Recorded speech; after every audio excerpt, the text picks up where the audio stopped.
Assalamualaikum warahmatullahi wabarakatuh. Hamdan wa syukuran lillah. Rabbi sahri sadri wa yassir li amri wahlul uqdatam min lisani yafqahu qali ya fatahu ya ali. Dalam sebuah hadis yang diriwayatkan oleh Abu Hurairah, Rasulullah sallallahu alaihi wasallam bersabda, "Idza mata ibnu adama inqata'a 'amaluhu illa min salasin, shadaqatin jariyah, au ilmin yuntafa'u bih, au waladin sholihin yad'u lah." Ketika seseorang telah meninggal dunia, maka terputuslah amalnya kecuali 3 perkara: sedekah jariyah, ilmu yang bermanfaat, dan anak yang soleh yang mendoakan keduanya. Hadis ini menjelaskan bahwa ketika seseorang telah meninggal dunia, maka semua amalnya putus. Artinya, ia tidak bisa lagi menambah perolehan pahalanya yang ia usahakan sendiri karena terhalang oleh kematiannya. Hadis ini sebenarnya lebih untuk memberikan peringatan atau dorongan kepada kita semua yang masih hidup agar dapat memanfaatkan waktu ini dengan sebaik mungkin untuk beribadah kepada Allah Subhanahu wa Ta'ala. Karena hidup di dunia hanya sekali dan tidak pernah terulang kembali. Hadis ini memiliki kaitan dengan hadis Nabi yang lain yang diriwayatkan oleh Ibnu Abbas. "Igtanim hayataka qabla mautik." Rebutlah masa hidupmu sebelum datang saat kematian. Hadis ini menekankan agar kita selalu dapat memanfaatkan hidup ini dengan sebaik-baiknya untuk melakukan amal kebaikan sebanyak-banyaknya sebelum ajal tiba. Sebagaimana telah dijelaskan dalam hadis di atas, bahwa ada 3 amal yang pahalanya terus mengalir meskipun kita sudah meninggal dunia. Pertama adalah sedekah jariyah. Suatu amal yang disebut sedekah jariyah pahalanya akan terus mengalir meskipun pelakunya sudah meninggal dunia.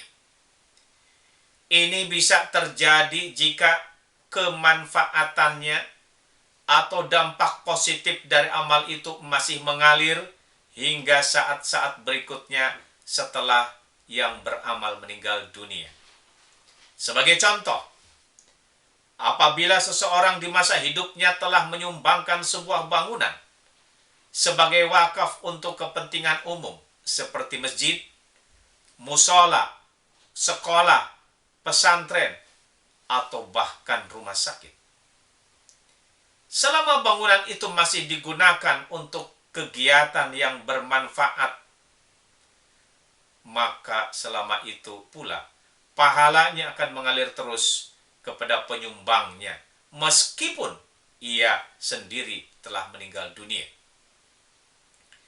Timbul pertanyaan, apakah hanya orang kaya saja yang bisa beramal jariyah? Tentu tidak.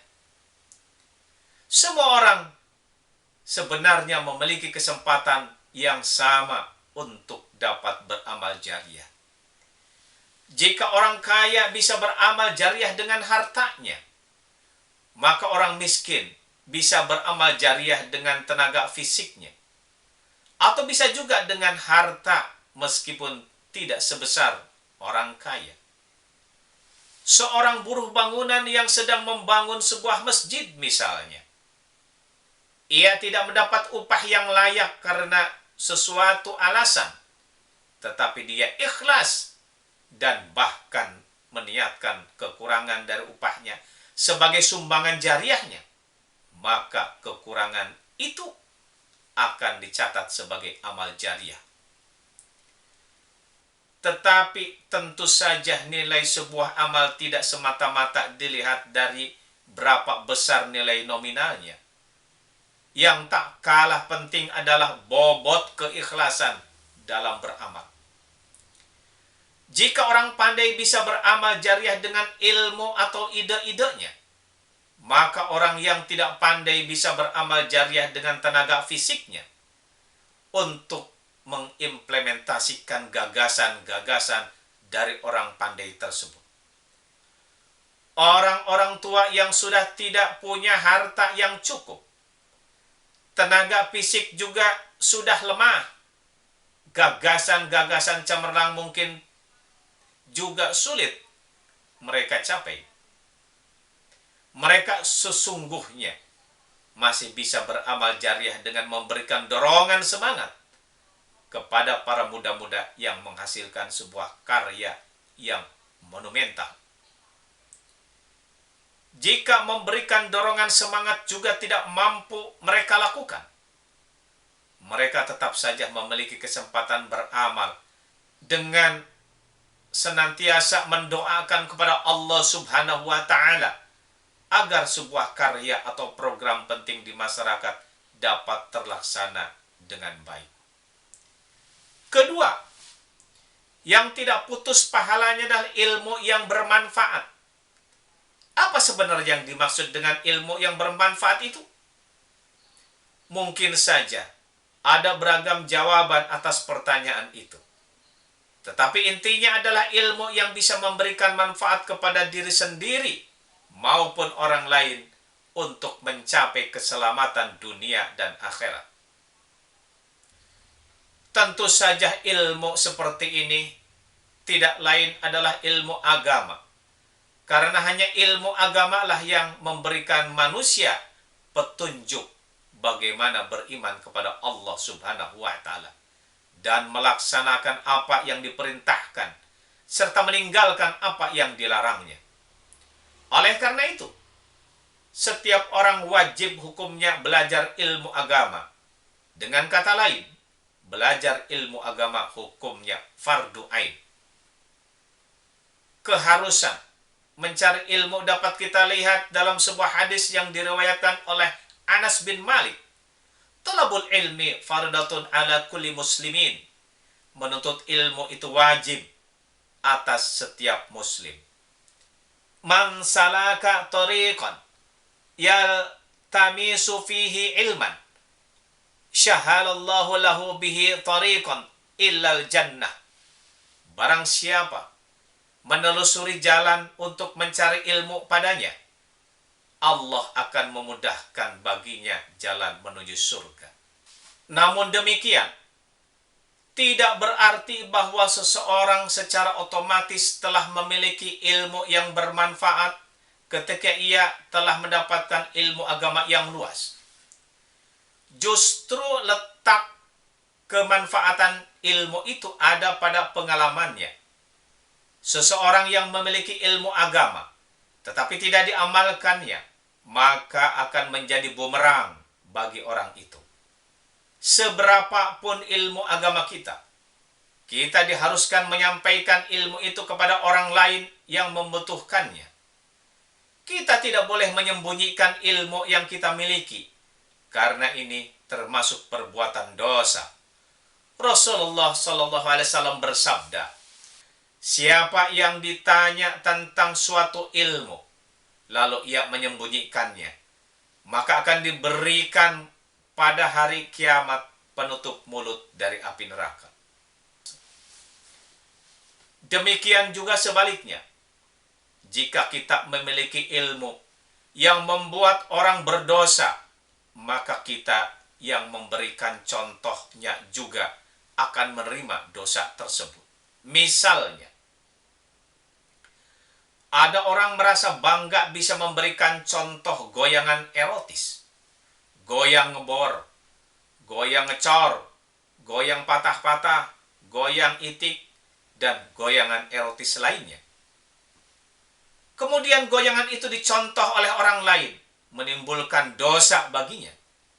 Dan dosanya itu akan diterima juga oleh orang yang pertama kali memberikan contohnya, walaupun yang memberikan contoh itu sudah meninggal. Amal ketiga adalah memiliki anak yang soleh. Jika kita memiliki anak yang soleh yang mau dan mampu mendoakan kita agar senantiasa mendapat petunjuk, pertolongan dan ampunan dari Allah Subhanahu wa Ta'ala, maka anak soleh ini menjadi amal kita yang pahalanya akan terus mengalir.